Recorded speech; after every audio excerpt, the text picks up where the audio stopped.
এই হজরত সুলতান বাজিদ আসছিল আজ থেকে 1250 বছর আগে। এখানে কোনো লোকজন ছিল না, বসবাস ছিল না, কোনো জনসংখ্যা ছিল না। তখন ছিল পাহাড়, জঙ্গল, জিনপুরের অবস্থান। উনি ওইখানে আসি আল্লাহ দিয়ান ওখানে বসে জিকির করতে, জিকির জিকির মগ্ন হই। ওই সময় তারা ওই বলতে এই পুকুরের যে গজারি মাজারি আছে এগুলা আমরা ইতিহাসে পাইছি। এগুলো একসময় জিনপুরি দেবদানব ছিল। হযরত বাজিদ বোস্তামী রহমতুল্লাহর এই ইবাদত বন্দিকে দেখে ওনারা ওনার কাছে এই মুরিদ হইতে চাইছিল। মুরিদ করে ওদেরকে সুরত পাল্টাইয়া ওনার কারামতিতে এইভাবে ওনাদেরকে এখানে রাখা হয়েছে।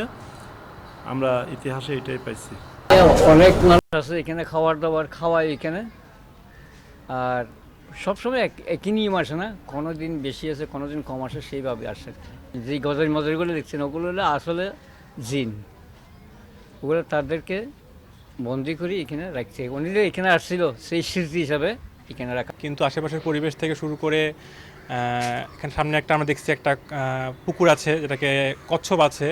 তো শোনা যায় যে এই কচ্ছপগুলোর বয়স অনেক অনেক পুরাতন। এটার সাথে ধর্মীয় একটা আকাঙ্ক্ষা অ্যাকুরেট বলা যাবে না, এটা তো পানির মধ্যে। আমরা আজ থেকে 10-12 বছর আগে পুকুর সেচন করে আমরা এটা গুনছিলাম, প্রায় 600 থেকে 650 গজারি মাজারি আছে। আর এগুলা যে জিন থেকে এইভাবে সুরত পাল্টায় রাখা হয়েছে, এটার একটাই প্রমাণ হচ্ছে এগুলাকে নিয়ে অনেক গবেষণা করা হয়েছে। পৃথিবীর আর কোথাও এই প্রজাতিটা নাই। চট্টগ্রাম না, এটা সারা বিশ্বের জন্য এটা ঐতিহ্যবাহী মাজার। কথা বুঝছেন? শুধু চট্টগ্রাম না, পুরো বিশ্বের লোকেরা, জ্ঞানী গুণী লোকেরা এটার সম্বন্ধে সবাই জানে।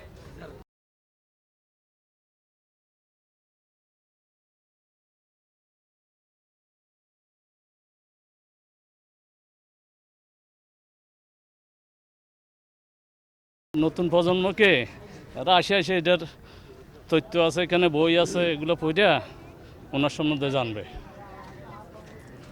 ওনার সম্বন্ধে অনেক বই লেখা আছে এখানে, ওগুলো জানে, ওগুলো জানবে। চট্টগ্রামে এটা এই বাজিদ বোস্তামি অনেক দিন যাবত আগে আমার বাবারা পর্যন্ত এখানে আসতো। তো সেক্ষেত্রে এই যে মাজারটা এই অনেক দূর যাবত এটা বোস্তাম শহর থেকে আসছে, বাগদাদ থেকে। ইনশাল্লাহ পূর্ণ হয় যদি কাজ দিলে, যদি ওনারা এখানে আসে ওনারা ইনশাল্লাহ আল্লাহ রাব্বুল আলামিন পূর্ণ থেকে প্রায় 1200-1250 বছর আগে বাজিদ বোস্তামী রহমতুল্লাহ আপনার ইরান থেকে ধর্ম প্রচারের জন্য এখানে আসছিলেন। এখানে আসার পরে ওই প্রায় 1200 বছর আগেই ওনার মাজার শরীফটা এখানে প্রতিষ্ঠিত হয়। অনেকে দরবারে বসে কোরআন খতম দিচ্ছে, এইগুলো নিয়ে আসছে। দরবারে আসছে এখানে দেখাশোনা ওদের জিয়ারত করব ইনশাল্লাহ। সবার তো কিছু কিছু আশা এখানে থাকে, যেমন ধরেন সবার তো সব কিছু আশাপূর্ণ এখানে থাকে। যেমন ধরেন আমি একটা নিয়ত করে আসছি এখানে, সে নিয়ত উসিলা যদি আল্লাহ তালা যদি কবুল করে, আল্লাহ তালার কাছে সবাই তো আর সব কিছু পাওয়া যায় না, কিছু কিছু মানুষের তো উসিলা লাগে। যেমন ধরেন অলিয়ালার দরবার আসলে অলিয়ালার দরবার থেকে কিছু কি ইয়ে করতে পারি, সরাসরি তো আর আল্লাহর কাছে যাওয়া যায় না। যাওয়া যায় না। তাহলে ওনারা আসি, আমার কাছে জিয়ারত করলাম। অলি আল্লাহর মাজার রওজা শরীফ জিয়ারত করা, তার জন্য আসা। নিয়ত অবশ্যই আল্লাহর হুকুম রয়েছে, আল্লাহর অলিদের মাধ্যমে ইসলাম প্রচার হয়েছে। আমরা ইসলাম গ্রহণ করেছি, ইসলাম মানে আল্লাহর অলিদেরকে মানে, এই জন্যে আল্লাহর অলিদের রওজা শরীফে জিয়ারত করতে আসা।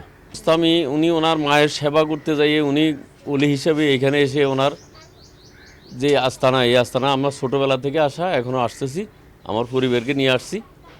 আল্লাহ যেন ওনার উসিলে হলো আমার পরিবারের সবাইকে শান্তি দান করে, এবং কি আমার এক ছেলে অসুস্থ, অলিদের উসিলে আল্লাহ পাক তো কবুল করতে পারে, আমাদেরগুলা নাও কবুল করতে পারে, যার জন্য আসা। মানুষ হয়ে আমরা যখন জানলাম যে বাজিদ বোস্তামী রহমতুল্লাহের মাজার হচ্ছে চট্টগ্রামের বাজিদে, তো আমরা দেখতে আসছি। এটা অনুভূতি এ পর্যন্ত খুবই ভালো।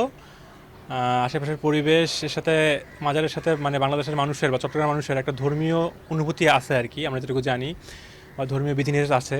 তো সেই জায়গা থেকে ধার্মিকতার জায়গা থেকে যদি না যাই, আচ্ছা এটা হচ্ছে আমরা প্রাগৈতিহাসিক যুগ থেকে শুনে আসছি যে বায়েজিদ বোস্তামী রহমতুল্লাহের মাজার অথবা যে কোনো মাজারে নিয়ত করলে পূরণ হয়। তো এই বিষয়ে ধর্মীয় এবং বৈজ্ঞানিক বিভিন্ন ব্যাখ্যা আছে। তো এখানে সুতা আছে, সুতা মারলাম। এখানে আপনার কাসিম আছে, কাসিম সে খাবার খাওয়ালাম, তো এগুলো আর কি। আমরা